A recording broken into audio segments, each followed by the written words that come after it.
Yes? Did you call me? I said it very fun. Just to see if I would hear.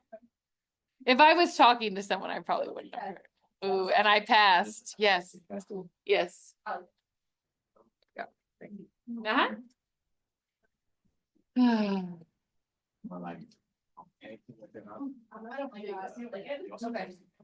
All right, guys, this is your last new note. Yay! You made it. Well, almost.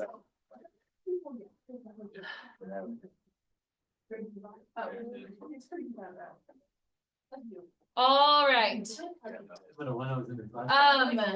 When I was in the class.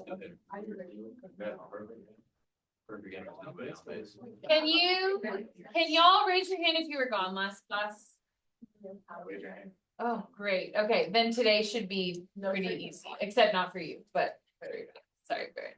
Hi. Okay, so what you need to know to do today's notes is what we did the last 3 days. If you understood the last 3 days, today should be a cinch because all that you're going to do is take those same skills and apply them to functions that are drawn with respect to y.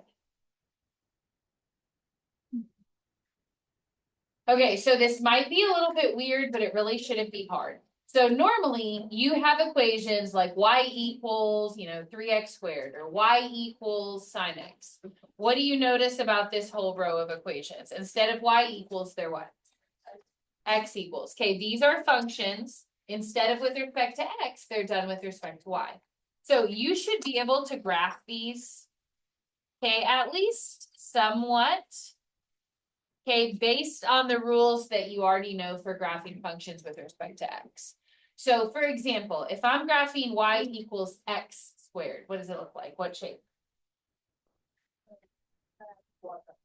So x squared would be a U, a parabola. And which way does it open, up or down? Okay, if it's x equals y squared, it's a parabola that opens to the side.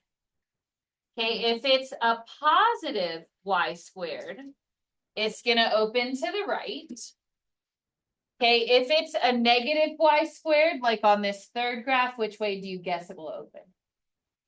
Not down, because it's left or right, so be left. Now, if you have a +4, normally in y equals, that shifts you up the y-axis. But since we're in x equals mode, it's going to shift you up the x-axis. So you would go to the right 4, and then you would graph it. Still a parabola, still opening to the right. Okay, so with that knowledge, graph the third one. Which way does the -2 move us? To the left 2. And then which way does negative y squared open? To the left. Okay, now for the straight lines, it's a little bit harder to just kind of guess how it's going to look. So which way do we know the -8 will move the graph? To the left. So 1, 2, 3, 4, 5, 6, 7, 8. Now remember, normally it would move it down if it was in y equals, but if it's x equals, okay, then a -8 shifts your x-axis. To find which way your line goes, what I would recommend is just find the y-intercept and then you can connect the dots. So to find a y-intercept, you just let x equal 0. Okay, so if I want to know where the y-intercept is, I'm just going to put a 0 where the x is, and then whatever y is, that's where it should cross. So let's add the 8 across. And if 8 is 2y, divide by 2, what's my y going to be? 4. Then I know that this has to cross at 1, 2, 3, 4, and then I could draw the graph in from there. Okay. So that's like a little whatever, 1 minute intro to graphing these types of equations. So come down to number 1 and I want you to set up the graph. So it says find the area bounded between the curves of x equals y squared plus 2 and x equals 11. So now that we've done a little sketch of some of these, let's set up our region. So y squared plus 2, what's it going to look like? move it over to, and then it opens which way? Towards the positive or right side. What will x equals 11 look like? Is it a Hoy or did y'all do Hoy Vux? Yeah. Okay, is it a Hoy or a Vux? It'd be a Vux, so vertical line through, let's just say 11 is here. So this is x equals y squared plus 2. And then this is x equals 11. Okay, if I wanted to find the area enclosed between those two graphs, I'm going to go ahead and shade it here. What would the next step be if this was a week ago when you originally learned this? What would you do first? Find it starts with an I. Intersections, very good. How do I find the intersections? Take the equation, set them equal. So go ahead and do that for me. Okay, to find the intersections, I'm going to let the x equals y squared plus 2 equal the x equals 11. Okay, then solve that. You should get two whole numbers. So minus the 2 across, 11 turns into a what? Okay, 11 minus 2 is 9. Then take the square root. And how many answers should you get? 2, because I can see they cross twice on my graph. So I have y squared equals 9 plus or minus 3. So this is negative 3. This is positive 3. Okay. If I asked you to calculate this area, do you remember how normally you do top minus bottom when you subtract? Okay, the problem is you can't top minus bottom this because this curve is the top, but then it's also the bottom, and you can't subtract the equation with itself. So right here, when you are doing an integral with respect to y, you are going to set up your integral right side minus left side. Now, compare that to a dx integral, you would do top minus bottom. But we're going to do right minus left. So a dx integral is top minus bottom. A dy integral is right minus left. So will I do curve minus line or line minus curve? Good. So put area equals integral. The line is my 11 minus the curve is my y squared plus 2. Okay, but then remember, because my equations have y's in them, I have to do a dy integral. Okay, the next big difference is that normally the boundaries of your integral are the domain of the shaded part. Okay, so it'd be how far this way, how far that way. For a dy integral, it's going to be your range. So when I set up my integral, what is the bottom of my shaded region? Negative 3. And what's the top y value? 3. Okay, then some other differences. Your equations are in the form x equals and then y stuff. Your functions are with respect to y. So instead of having to pass the vertical line test, okay, like most functions do, equation that's with respect to y has to pass the HLT or horizontal line test.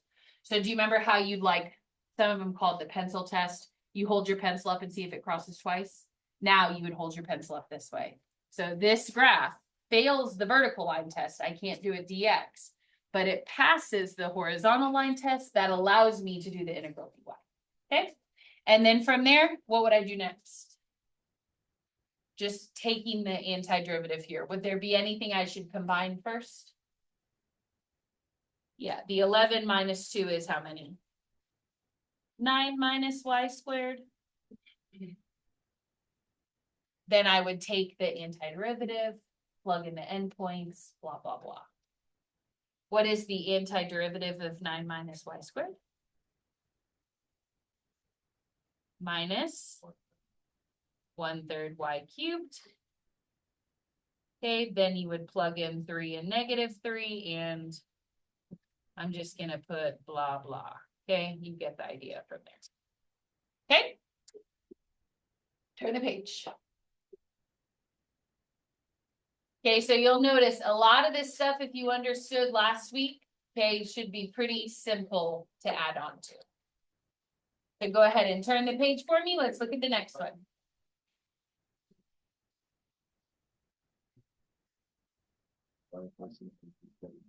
Oh, yeah. That's okay. We'll talk about it at the end. Okay, next one. Take a look at your equations. Okay, they are graphed for you here to the side. Okay, first question that I have for you is, do both functions pass the vertical line test? On their own, can I draw a vertical line and it'll only cross once? No, they fail. Then I can't do it dx. Do they both pass the horizontal line test? Then I can do it dy. That means that both of these equations need to be in x equals form. So first, let's fix this one. If it's y equals x minus 1, how can I get x by itself? Plus 1 plus 1.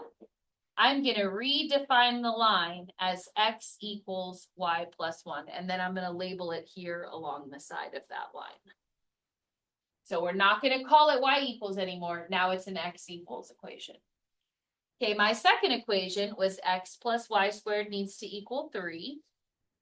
And this one's not solved either way, but I know that since I'm doing this dy, I need my equations in x equals format. What will I do? Y squared will minus over, so I'll have x equals 3 minus y squared. Put that here.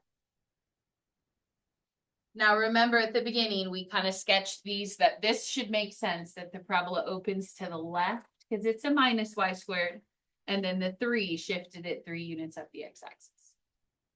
Okay, next thing we need to find are our intersections. I'm going to take these guys, set them equal to each other. So my intersections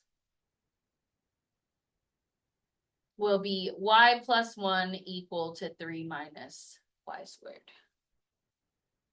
And then remember, if you have a y squared and a regular y, you got to get everything on the same side so that you can factor.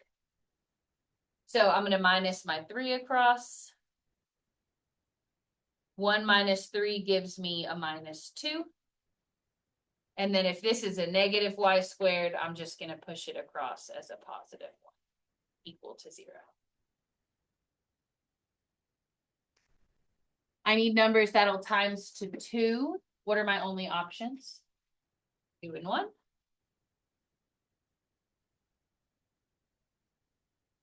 And then if I'm trying to keep a plus 1 here in the middle, then I need to make sure that my 2 keeps the positive and my 1 will get the minus. Which means that what are the 2 intersections on my graph? What y values do they cross at? Backwards. So if it's a minus 1 in parentheses, it's a positive 1 and then a minus 2. So you can go ahead and sketch those into your graph. They cross here at negative 2 and positive. And then shade in your region. Okay, when I set up my integral, okay, part B is asking me to find area. How do I subtract the functions? I can't use top minus bottom. How do I minus them? Right minus left. Which function is the right side border? Is it line minus curve or curve minus line? Okay, the curve is the right side. The line is the left side. So it'd be 3 minus y squared minus y plus 1. What are the endpoints of my region? Remember, you're listing me y values. Negative 2 to 1. Good. Make sense? Okay, and then you could do that most of the time for the AP test. They'll let you have a calculator for these. Every now and then they'll make you do it, but you should know how to integrate that if needed. Okay. Let's go on to part C. Okay, I'm going to have you switch. You'll notice this is the exact same graph, but I'm going to have you change where you're shading. Okay, so I want you to shade right here, this little triangle region. So let's say that instead of you wanting to be enclosed by the functions, which means you're literally sandwiching between them. Okay, you want this region right here. Now, let me read you the description. It says, I'm bounded on the right by those two functions. So right side, and then I'm bounded on the left by the y-axis. So you'll see it's a little triangle. Okay, if you kind of turn your paper sideways, just go with me here. I would have to break this down into two integrals. Do you remember how we would do this? That you would break it up into two pieces? Okay, and the reason why is because if this was a top minus bottom, remember, we just twisted our paper. Who's the top for this side? The curve or the line? The curve. And then who's the border for this side? And then remember, you'd set up those two integrals and then just add them up. It's the exact same thing here. So for my graph, I already know that these cross at 1. Sorry. Okay, it looks like down here, if this is -2, this is y equals -1. But then I noticed that for this one, it's not quite exactly on an intersection, so I'm going to have to find it. Now remember, my equation is 3 minus y squared. So if I want to find that y-intercept, I'm just going to take the x equals 3 minus y squared, and I'm going to put a 0 in that spot. So for y-intercept, you zero out the x, x-intercept, you zero out the y. Okay, add the y squared across, and then do what? Take the square root. So this is going to be positive square root 3. Okay, so you would add the y squared across, take the square root. That's how we get the root 3. Okay, which now makes sense that it doesn't cover exactly on 2. It's a little bit less than that. Okay, let's break down our region into two pieces. I'm going to do this pink part first. Okay, we're going to call that sub-region A. What are the endpoints? So we'll put total area. What are the endpoints for that little pink region that I set up? Remember, it's top to bottom. Where does the pink shading start? What y value?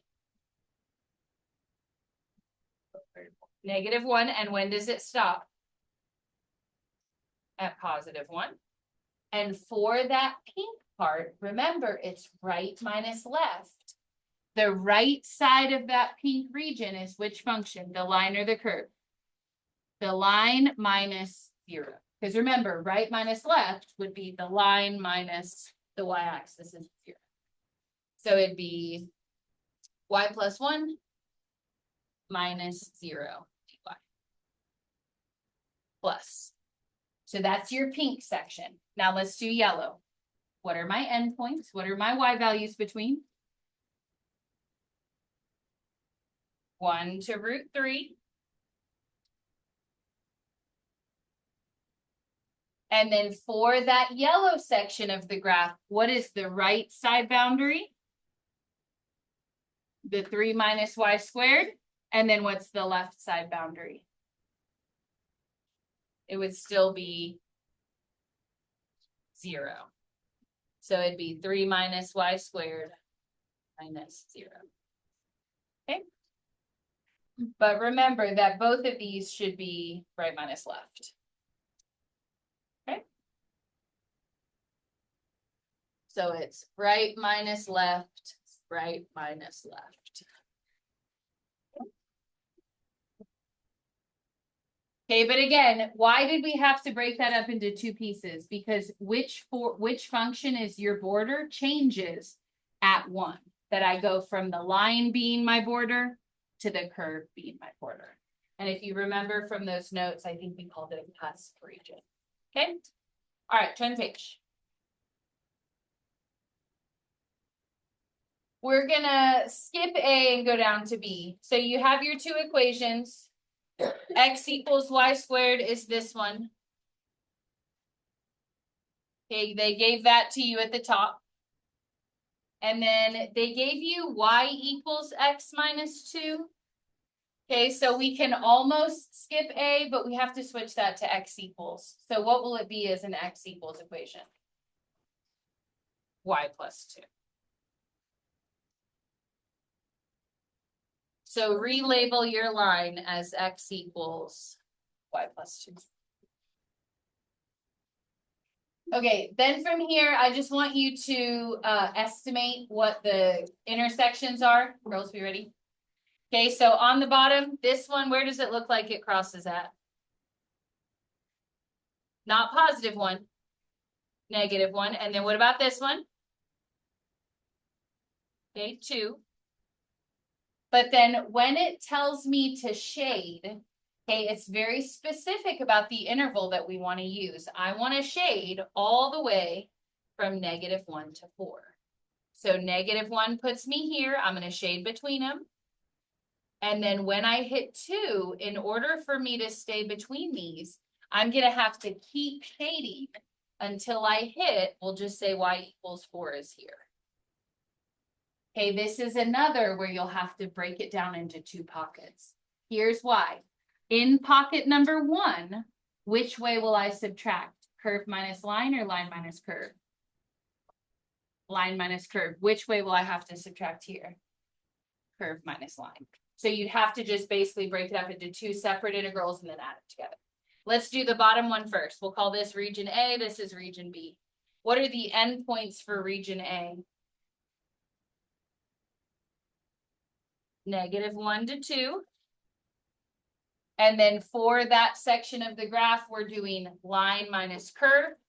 So that'd be y plus 2 minus y squared dy plus. Okay, then for my second integral, I start integrating at what number? 2, and I stop at 4. But then for this section of the graph, my right side is the quadratic and my left side is the line. So I would essentially just switch the way that I subtract those. Okay. And then if you had a calculator, you would just add them up. Questions on that? All right, turn the page.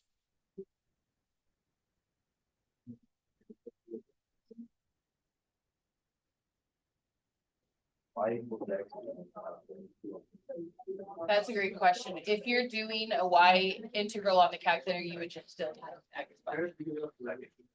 And it'll give you the same area.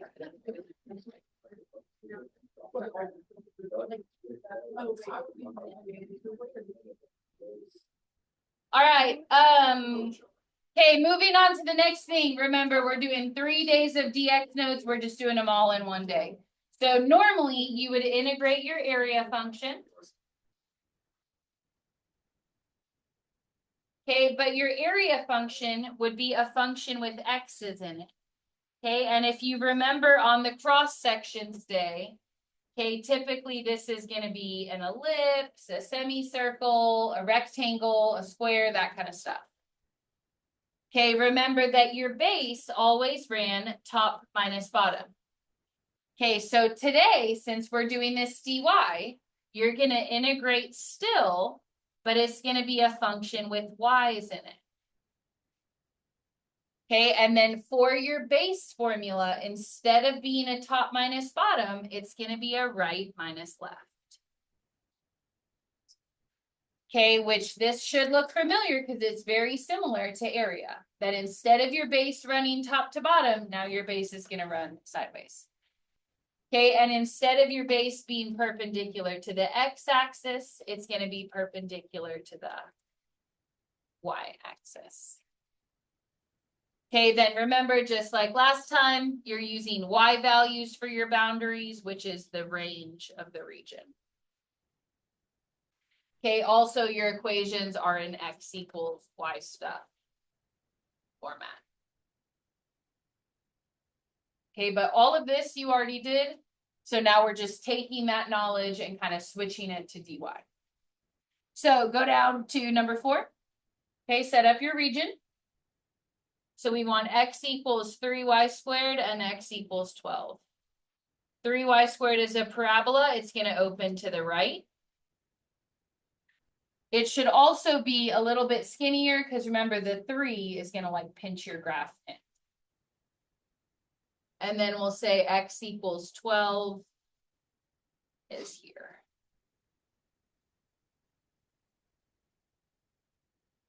Okay, next thing I want you to do is find those intersections. Okay, remember your intersections, you just take these equations and set them equal to each other. So divide your 3 across. What's 12 divided by 3? 4. And then take the square root. Where do these guys cross at? Plus minus 2. So this is negative 2 at the bottom. This is positive 2 at the top. All right, so we sketched the graph. We found the intersections. Check. Now we're going to set up an integral for area. This is what we just covered. You should be able to do it. Okay, what are the boundaries of my integral going to be? Negative 2 to 2. And then when I subtract, is it curve minus line or line minus curve? Line minus curve, because the line is on the right and the curve is on the left. Okay, do we feel like we got that? All right, now we're switching to volume. This is where it's new, but you've already done it, dx. It says I want to find the volume of a solid with region R as the base with square cross sections. How do I find the area of a square? Length times width, but if it's a square, it'll be base squared. Very good. Okay, then it says my cross sections need to be taken perpendicular to the y-axis. Now, if this is my graph, the y-axis is here, yeah? So which way would perpendicular be to that? This way, which is now a right minus left. So draw your basin perpendicular to the y-axis. That means it's going to cut through your region this way. And so instead of my base touching the top and the bottom, now it touches the sides. So for my base formula, it would just be 12 minus 3y squared. And then remember, how do I pick that order? It's right minus left. Okay, then from there, how do I write my volume equation? It's just the integral of this area. So I would do volume equals negative 2 to 2. And then I want my base squared, where my base formula is 12 minus 3y squared, dy. Okay, but it's almost the same thing. Okay, for the next one, go ahead and read through it. What shape do I want my cross sections to be? Triangles. How do I find the area of a triangle? 1/2 base times height. But then they're telling me that the height is always triple the base. So that means that my area is really 1/2 base times triple the base. And then remember, typically you would try to clean this up before you turn it into a volume. So what is 1/2 of 3? 3/2, and then b times b is b squared. And then remember, if they change up the shape on you, it doesn't change up the base. The base is still right minus left, which is this formula that you wrote right here. So your volume would be negative 2 to 2.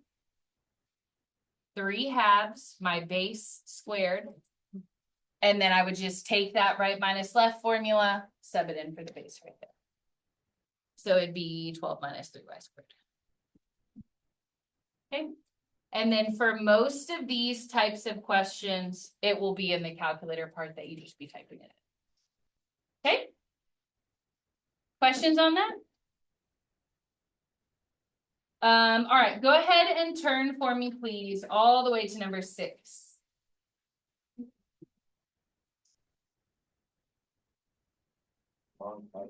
I know, that's why we're skipping.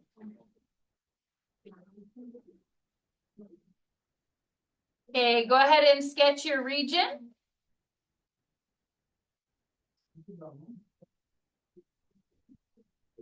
So we want y equals x squared. We know what that looks like. Okay, y equals x squared is like this.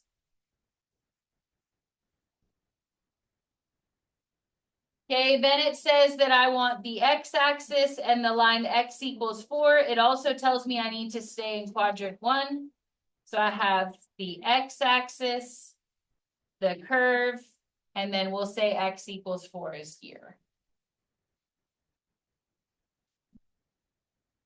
So this is your region right here.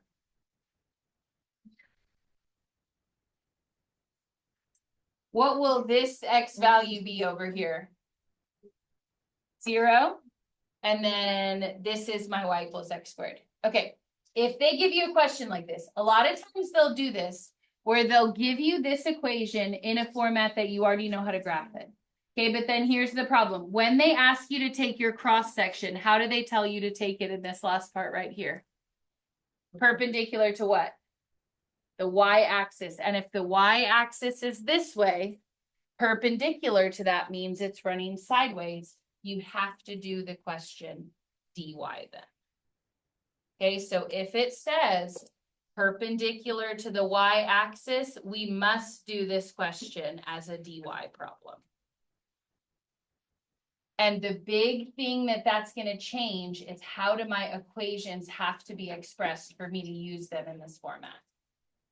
They can't be y equals, they have to be x equals. So if y is x squared, what would that equal as an x equals? Huh? Oh, it would be square root y. So relabel your graph. We're going to call this side x equals root y. This is x equals 4. Okay. Then from there, let's find our intersections. So I would take this and set them equal to each other. So if I have square root y and I set it equal to 4, where are these going to cross?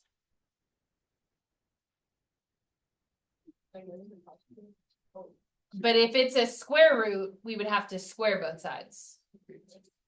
So it'd be 16. Okay, very good. Now, the other end point, if I'm having to stay in the first quadrant, is what y value on the bottom? 0. So these don't cross again, but I know that I'm not going to start until 0 because that's the bottom of the region. Okay. All right, write the equation for your base. Remember, the base should run through the region and it has to be right minus left. So what would it be? Line minus curve or curve minus line? Line is x equals 4, minus curve is square root y. And then whatever shape they pick, you're using that same base and you're just picking the area formula for that shape. So what if they pick a square? E squared. And then to turn it into volume, you would just integrate it.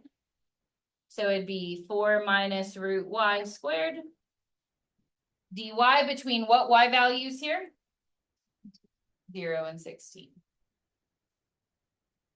Does anyone happen to remember the one for semicircles? 1/2 pi r squared, but then remember that your r has to be the base cut in half. Do you remember that? So it ends up being 1/2 pi base over 2 squared. And then remember, you have to square the 2 on the bottom, gives me how many? 4, then times by the other 2. And it'll be pi over 8 b squared. Okay, if it's a semicircle, okay, this is automatically the formula. You can always refigure it out if you don't want to memorize it. But pi 8 b squared is going to be it for any semicircle. Okay, then volume equals, you would just integrate that. Also remember that you can put your pi 8s in the very front. So it can go here or it can even go on the outside. Okay, and then still 0 to 16.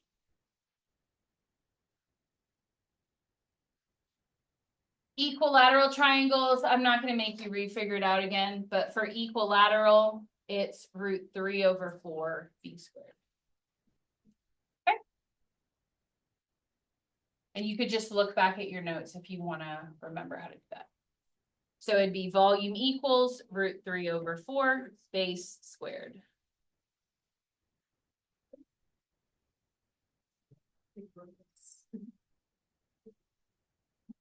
Okay, semi-ellipsis has only been on the AP test once. So if you want to look back at your notes, obviously you can do it, but very unlikely you'll see that. Go ahead and turn the page. Okay, the last thing we have to do is the revolutions where you're revolving. Okay, remember, we already did this dx, so we're just adding a little bit of sort of switching stuff for us to do it dy. So last thing we're going to learn here. Okay, go ahead and sketch this region for me. So I want 5 minus y squared is 1, 2, 3, 4, 5. Negative y squared should open to the left.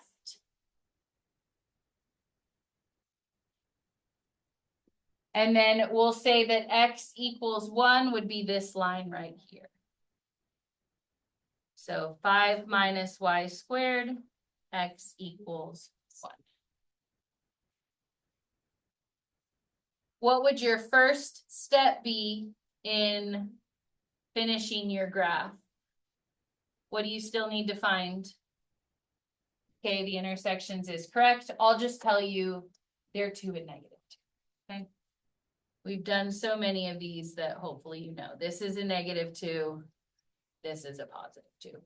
Okay, but if you had to find these on your own, remember, just take the equations, set them equal. Okay, then we're going to make a little bit of an adjustment here. I want you to change what you're rotating around, cross out the y-axis, and I want you to put x equals 1. Okay, so let's review what we did last time, because remember, there are 2 types of revolutions.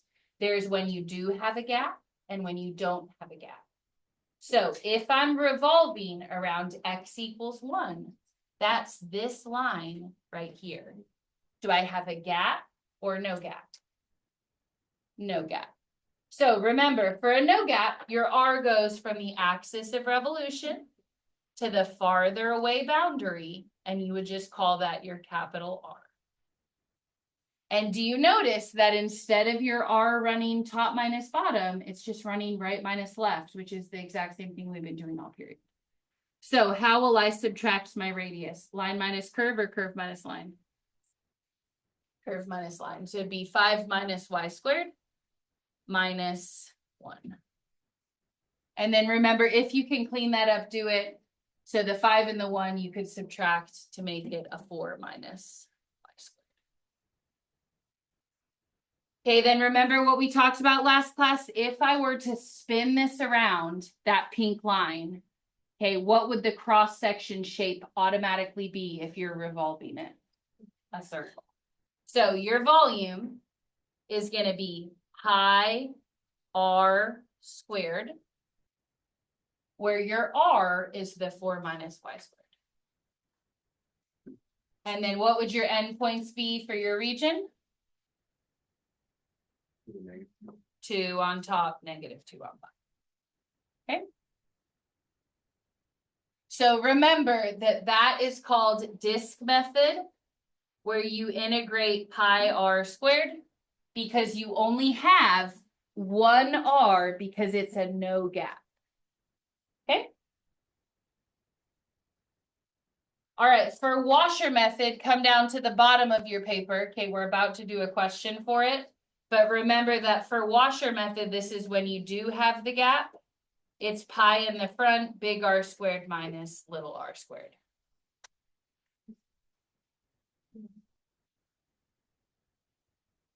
Okay, and then rather than doing a whole new example, we're just going to reuse the equations we just had.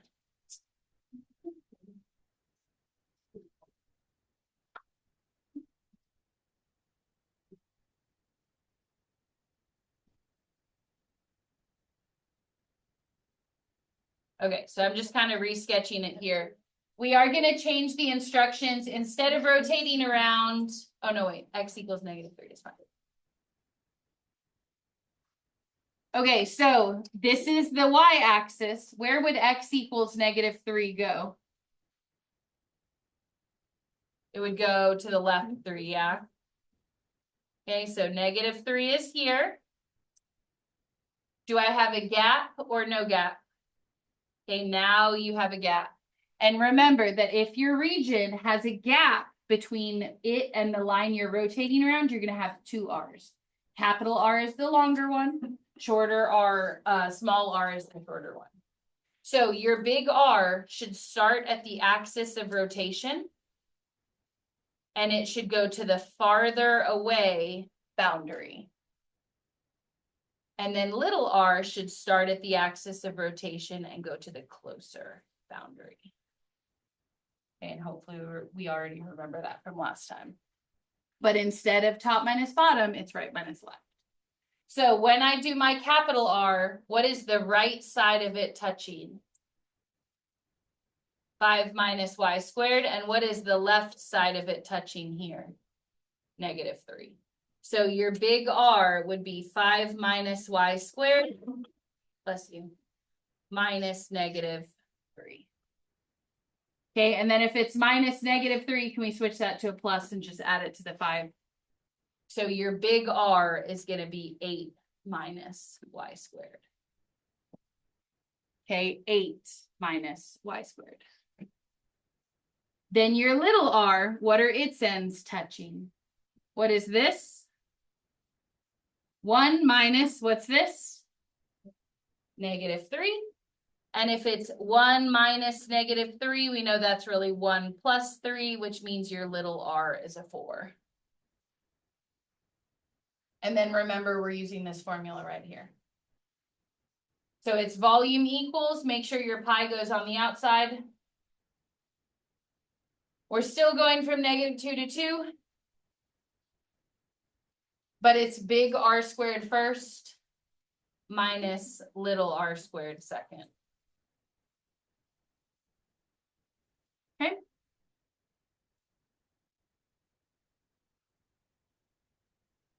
Also remember for this one, if you put the pi on the inside, you have to put it twice.